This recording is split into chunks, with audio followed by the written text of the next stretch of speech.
Les autorités ukrainiennes ont violé ouvertement et de manière inédite la Charte des Nations Unies ainsi que les conventions et résolutions pertinentes des Nations Unies relatives à la prévention et à la lutte contre le terrorisme. Lorsque des officiels de ce pays, ayant confondu la scène internationale et la scène de théâtre, ont avoué la participation active de leur pays à la lâche attaque terroriste ayant visé une patrouille des forces de défense et de sécurité du 24 au 26 juillet 2024, Tinzaouatin, dans la région de Kidal. Monsieur le Président, au regard de la complexité de la situation au Sahel, motivés par leur seul désir de prendre le destin de leur pays en main, leurs excellences, le capitaine Ibrahim Traoré, président du Faso, chef de l'État du Burkina, le colonel Assimi Goïta, président de la transition, chef de l'État du Mali, et le général de brigade Abdourahmane Tiani,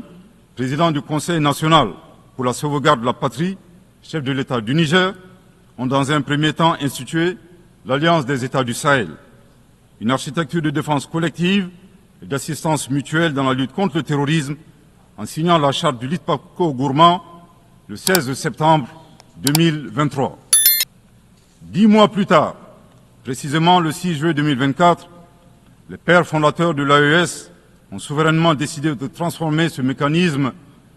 en une confédération centrée sur 3 axes: la diplomatie, la défense et le développement, avant de parvenir à terme à une fédération. En si peu de temps, des résultats édifiants ont pu être obtenus dans la lutte contre le terrorisme grâce à la mutualisation des moyens de défense, des opérations militaires conjointement menées et un engagement sans faille à éradiquer le terrorisme. C'est la raison pour laquelle les États membres de la Confédération des États du Sahel ont adressé le 19 août 2024 une lettre conjointe au Conseil de sécurité des Nations Unies pour dénoncer le soutien des autorités ukrainiennes au terrorisme international, condamner l'agression contre le Mali, demander au Conseil de sécurité de prendre des mesures appropriées contre les autorités ukrainiennes. Soit dit en passant,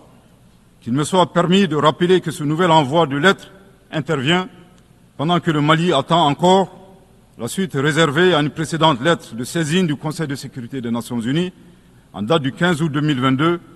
afin d'exposer les actes d'agression français à son encontre ainsi que leur implication dans la promotion des 3 formes de terrorisme au Sahel, à savoir le terrorisme armé, le terrorisme économique et le terrorisme médiatique.